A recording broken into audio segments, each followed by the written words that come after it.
पेश करते हैं हिमाचल प्रदेश की प्रमुख खबरें। हिमाचल प्रदेश हाई कोर्ट ने प्रदेश सरकार के 15 माननीयों के खिलाफ दर्ज आपराधिक मामलों को वापस लेने की इजाज़त दे दी है। इन तमाम नेताओं में मुख्यमंत्री सुखविंदर सिंह सुक्खू, उप मुख्यमंत्री मुकेश अग्निहोत्री, विधायक कुलदीप सिंह राठौर, राकेश सिंघा, हरीश जनार्था, लोकेंद्र कुमार, रवि ठाकुर, जैनब चंदेल, जितेंद्र चौधरी, राजन सुशांत, मनीष ठाकुर, रजनी पाटिल, गुरमीत तिलक, राज और विजय अग्निहोत्री शामिल हैं। इन राजनेताओं के खिलाफ प्रदेश के विभिन्न पुलिस थानों में एफआईआर दर्ज हैं और कोर्ट में ट्रायल लंबित है। मुख्य न्यायाधीश एमएस रामचंद्र राव और न्यायाधीश ज्योत्सना रिवाल दुआ की खंडपीठ ने सरकार द्वारा इन तमाम नेताओं अथवा जिसमें विधायक हैं, सांसद हैं, दूसरे तमाम नेता हैं, इन पर दर्ज आपराधिक मामलों को वापस लेने से जुड़े आवेदन को आंशिक रूप से स्वीकारते हुए कहा कि सरकार ने आवेदन की नीयत से दायर किया है। प्रदेश के गृह विभाग ने कोर्ट से इन तमाम नेताओं के खिलाफ ऐसे 65 यानी 65 ऐसे केस हैं जिन्हें वापस लेने की अनुमति मांगी थी।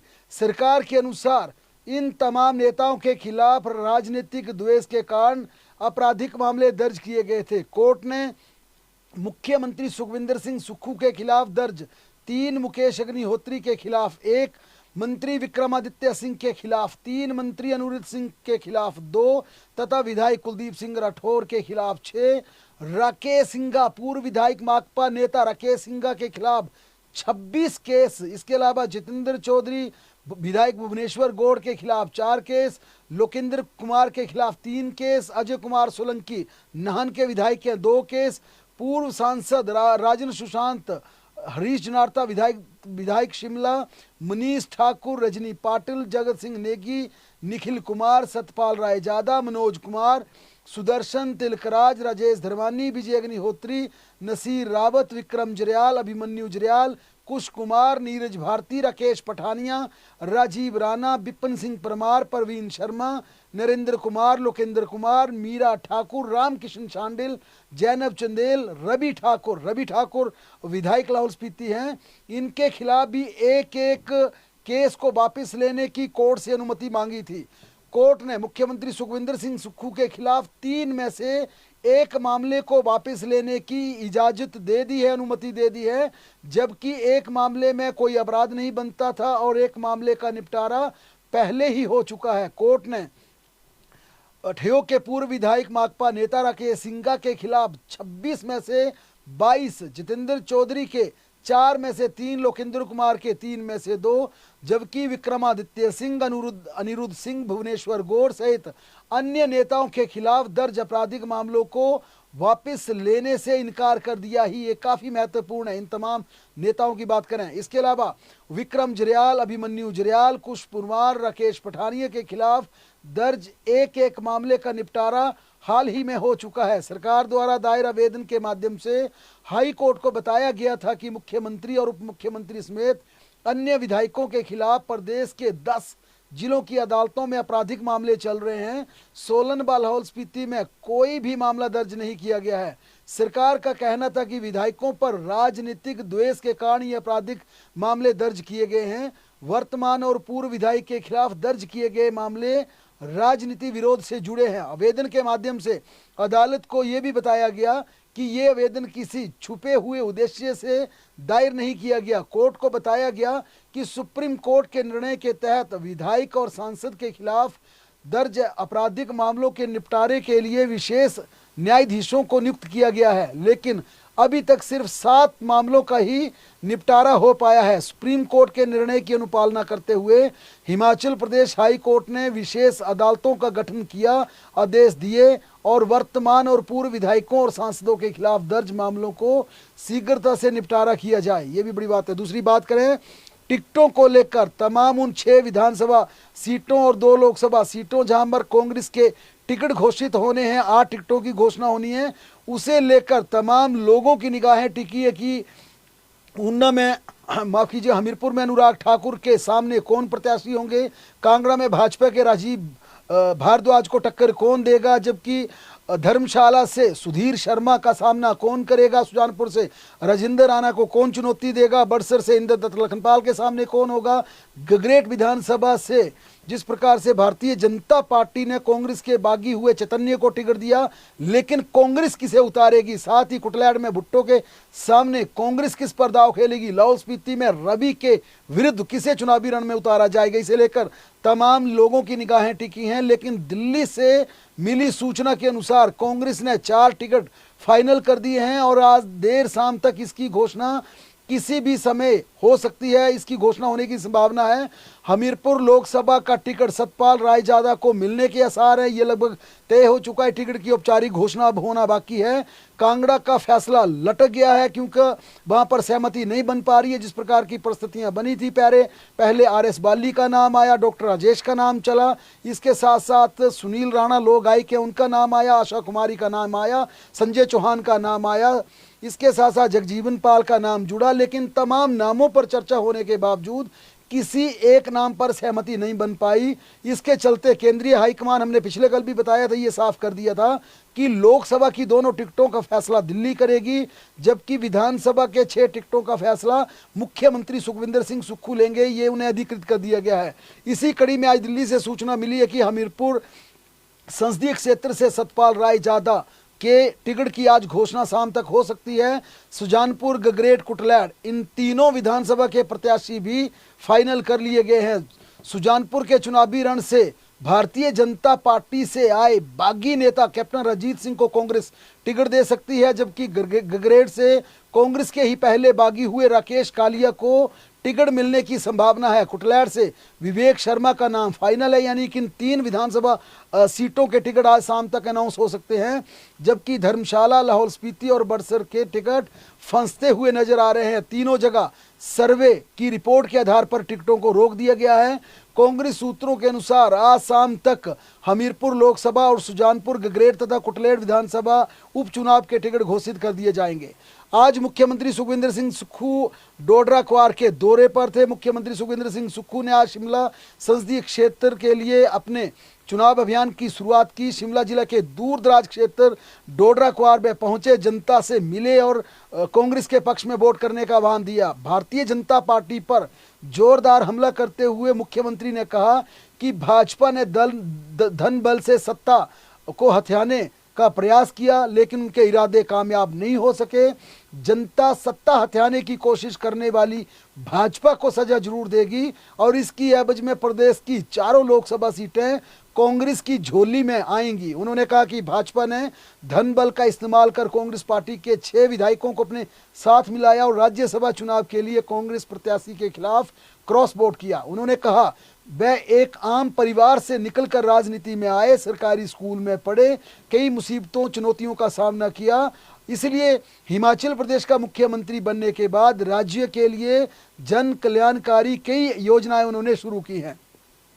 उधर दूसरी तरफ नेता प्रतिपक्ष एवं पूर्व मुख्यमंत्री जयराम ठाकुर ने कांग्रेस पर जबरदस्त हमला करते हुए कहा कि आज किस प्रकार से कांग्रेस हताश में है, उन्हें कैंडिडेट नहीं मिल रहे हैं, उनके कई प्रत्याशी चुनाव लड़ने से भाग रहे हैं, कोई चुनाव लड़ने को तैयार नहीं हो रहा है। पूर्व मुख्यमंत्री आज कंगना रनौत के साथ सरका घाट के बलद्वाड़ा और सुंदरनगर के डहर में भाजपा के पन्ना प्रमुख सम्मेलन के दौरान कांग्रेस पर निशाना साध रहे थे। जयराम ठाकुर ने कहा कि कांग्रेस पार्टी लगातार महिलाओं का अपमान कर रही है, जिसे बर्दाश्त नहीं किया जा सकता।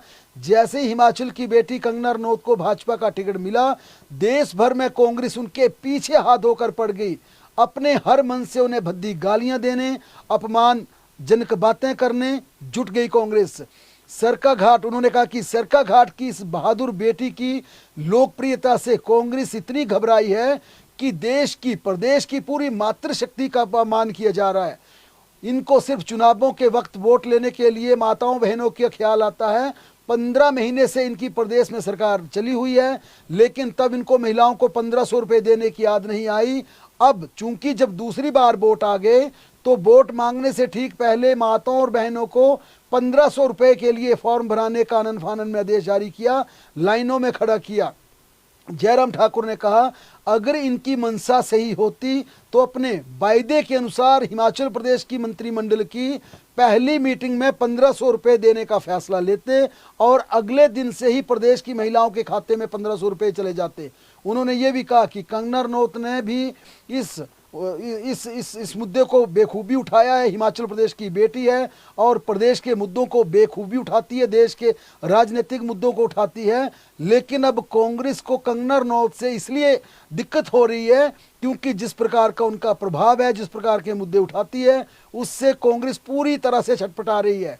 वहीं कंगना रनौत ने भी इस दौरान कांग्रेस पर कई जुबानी हमले बोले। उन्होंने कहा कि कांग्रेस परिवारवाद को बढ़ावा देने वाली पार्टी है, सिर्फ नेताओं के बेटे और बेटियों को राजनीति में आगे लाने का मौका दिया जाता है, जबकि भारतीय जनता पार्टी साधारण कार्यकर्ताओं को टिकट देती है, दूसरे परिवार के लोगों को आगे बढ़ाती है, सिर्फ एक परिवार का यहाँ पर कब्जा नहीं होता। कंगना रनौत ने कहा कि कांग्रेस ने झूठी गारंटियों के सहारे प्रदेश में सरकार तो बना ली, लेकिन अब सरकार का क्या क्या हाल है ये सबके सामने है।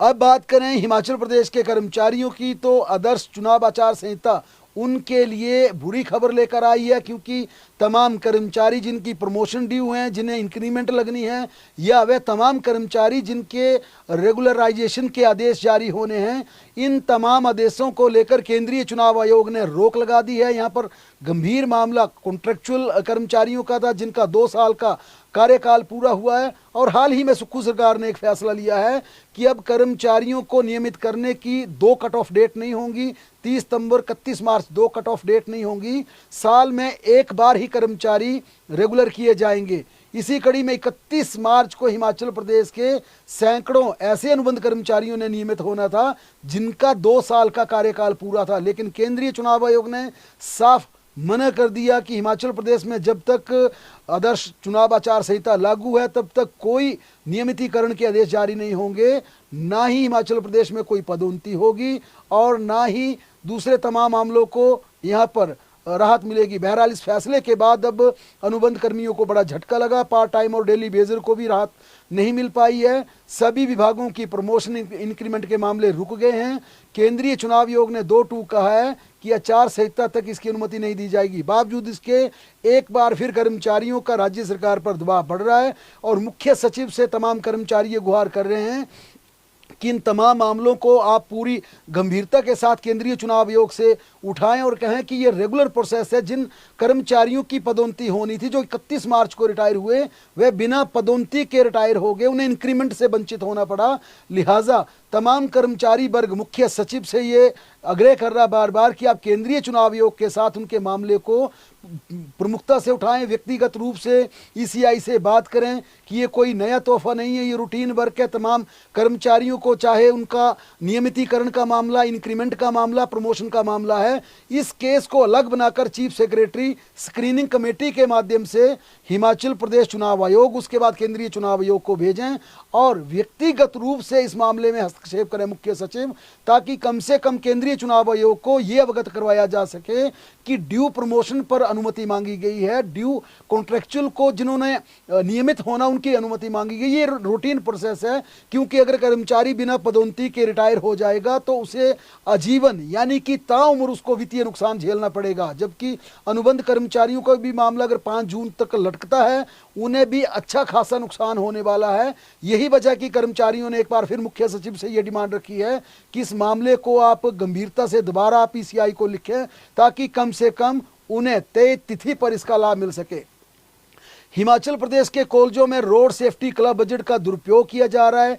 शिक्षा विभाग ने कॉलेज प्रबंधन पर यह आशंका जताई है। इसके चलते सभी डिग्री कॉलेज के प्रिंसिपल्स को विभाग ने नोटिस जारी किया है। वहीं रोड सेफ्टी से के समक्ष हिमाचल प्रदेश की स्थिति को रखेंगे कि एडल्ट शिक्षा यानी कि जो किसी वजह से अपने वाले काल में शिक्षा अर्जित नहीं कर पाए, जिन्हें जो कि आज भी शिक्षा से वंचित हैं, उनके लिए हिमाचल में शिक्षा विभाग ने क्या कदम उठाए हैं, ये सारी रिपोर्ट कल केंद्रीय मंत्रालय को सौंपी जाएगी। गौर हो कि हिमाचल में पीएम श्री योजना के तहत मॉडल स्कूल बनने हैं। अब क्राइम की खबरों की बात करें तो हमीरपुर जिला में एक बेटे ने पेट्रोल छिड़कर अपने पिता को आग लगा दी। हमीरपुर जिला के पुलिस थाना भोरंज के तहत टिक्कर खातरिया में पिछले कल का ये मामला है। एक बेटे द्वारा अपने ही पिता पर पेट्रोल छिड़कर आग लगाने का ये कलयुग का मामला सामने आया है। मामूली कहासुनी, बेटे और बाप में मामूली बात को लेकर कहासुनी इतनी बढ़ गई कि बेटे ने आपा खोते हुए पिता को ही जिंदा जलाने का प्रयास कर डाला। व्यक्ति आग से इतना झुलस गया कि उसे गंभीर हालत में तुरंत टांडा रेफर कर दिया। वहां पर उपचार चल रहा है। जिंदगी और मौत के बीच पिता जूझ रहा है। वहीं भोरंज पुलिस ने बेटे को गिरफ्तार कर लिया, उसके खिलाफ केस दर्ज कर लिया है। अंब में एचआरटीसी और एक कार की भिड़ंत से कार चालक की वहां पर दुखद मृत्यु हो गई। अंब उपमंडल के दुसाड़ा में बीती रात एचआरटीसी बस सामने आ रही थी और कार भी सामने से आ रही थी। जोरदार दोनों के बीच टक्कर हुई। इस हादसे में कार चालक की मौके पर दुखद मृत्यु हो गई, जबकि बस में सवार चालक, परिचालक सहित तमाम यात्री उसमें चोटिल हुए। इन्हें नज़दीकी अस्पताल में उपचार के लिए भर्ती करवाया गया और कार में दम तोड़ने वाले 41 वर्षीय विनोद कुमार निवासी टकराला के तमाम औपचारिकताएं पूरी करने के बाद पुलिस ने उनका परिजनों को सौंप दिया। इस हादसे में जान गंवाने वाले व्यक्ति एक निजी बैंक में कार्यरत थे। एक अन्य मामले में नालागढ़ का ये मामला है। खेतों में अचानक आग लग गई और आग को बुझाते बुझाते एक बुजुर्ग उसमें जिंदा जल गए, जिनकी दुखद मृत्यु हो गई। नालागढ़ के बघेरी पंचायत के अभीपुर गांव में आज सुबह गेहूं के खेतों में आग बुझाते बुझाते बुजुर्ग के जिंदा जलने से ये मौत का मामला सामने आया है। मृतक की पहचान 80 वर्षीय जीत सिंह के रूप में हुई है। दरअसल सुबह अचानक हवा चलने के बाद बिजली की तारें आपस में टकराई और इससे निकली चिंगारी से गेहूं के खेत में आग लग गई। इसके बाद ग्रामीणों के साथ गांव के बुजुर्ग जीत सिंह भी आग बुझाने में जुट गए। अचानक जीत सिंह खेत में बाउंड्री पर लगी तारों में उलझ कर गिर गए। जब तक लोगों ने बुजुर्ग को तारों से बाहर निकाला, तब तक उनकी मौत हो चुकी थी, क्योंकि पूरी तरह से तारों में वे उलझ गए थे। पुलिस ने सबको कब्जे में लेकर पोस्टमार्टम के लिए नालागढ़ भेज दिया है और सब परिजनों को सौंपा जा रहा है। हिमाचल प्रदेश में मौसम की बात करें तो अगले 48 घंटे भारी साबित हो सकते हैं, क्योंकि लंबे अंतराल के बाद मौसम विज्ञान केंद्र ने हिमाचल प्रदेश में येलो अलर्ट जारी किया। ये सावधानी वाली बात है, क्योंकि काफ़ी लंबे समय के बाद मौसम विज्ञान केंद्र ने हिमाचल प्रदेश में रेड अलर्ट जारी किया है। हिमाचल प्रदेश में आमतौर पर ऑरेंज और येलो अलर्ट जारी किया जाता है। ऑरेंज यानी कि बारिश जरूर होगी, नुकसान नहीं होगा। येलो अलर्ट में एक संभावना रहती है कि आंधी चलेगी, तूफान चलेगी। लेकिन रेड अलर्ट की बात की जाए तो रेड अलर्ट में आंधी, तूफान तथा नुकसान वाली बारिश यानी तबाही मचाने वाली बारिश का अनुमान लगाया जाता है। और जिस प्रकार से आज शाम 5 बजे मौसम विज्ञान केंद्र की तरफ से अगले 48 घंटों के लिए अलर्ट जारी किया गया है, उसके अनुसार बिलासपुर, चंबा, हमीरपुर, कांगड़ा, कुल्लू, मंडी, शिमला, सोलन, सिरमौर और ऊना में भारी बारिश, हैवी टू हैवी रेन, भारी से भारी बारिश के साथ आंधी, ओलावृष्टि का अलर्ट है। अगले 4 दिन तक हिमाचल प्रदेश में आंधी चलेगी, बारिश रहेगी, ओलावृष्टि होगी। 29 अप्रैल को ऑरेंज अलर्ट आ जाएगा, यानी कि अगले 48 घंटों तक हिमाचल प्रदेश में रेड अलर्ट होगा। लेकिन 29 अप्रैल को बारिश थोड़ी कम पड़ जाएगी, ऑरेंज अलर्ट में तब्दील हो जाएगी। फिर इसके बाद राज्य में 1 मई तक यानी कि ऐसा मौसम रहेगा ऑरेंज अलर्ट वाला। लेकिन 1 मई से हिमाचल प्रदेश में मौसम साफ हो जाएगा। तमाम लोगों को सतर्क रहने की जरूरत है। अपनी यात्रा, अपनी तमाम तैयारियों को मौसम विज्ञान केंद्र की एडवाइजरी के अनुसार ही अपना अगला प्लान बनाएं।